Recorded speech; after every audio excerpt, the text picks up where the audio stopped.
people, so this is actually my first time eating this oyster or talaba. So it is given to me for free. Kaya nagpalit ako ng tahong, tapos ginatagan ko ani.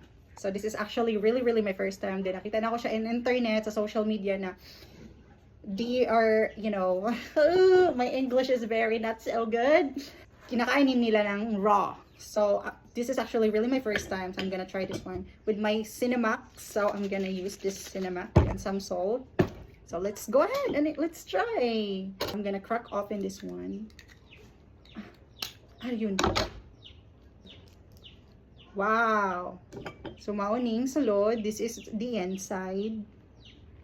Fresh from Digo City Market. I'm gonna put some suka, some salt para nailasa. Okay. So this is it.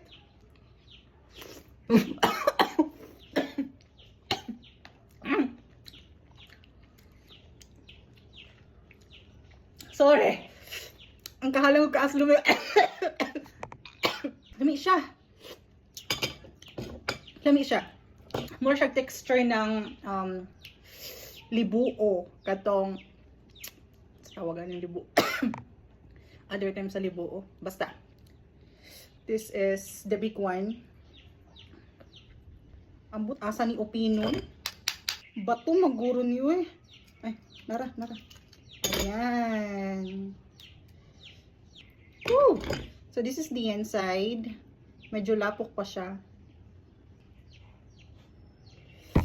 Okay.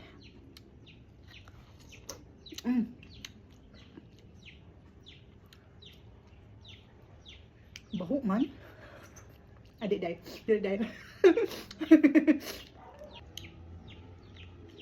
I tell you, for me, it's 7/10. Ora! Thank you.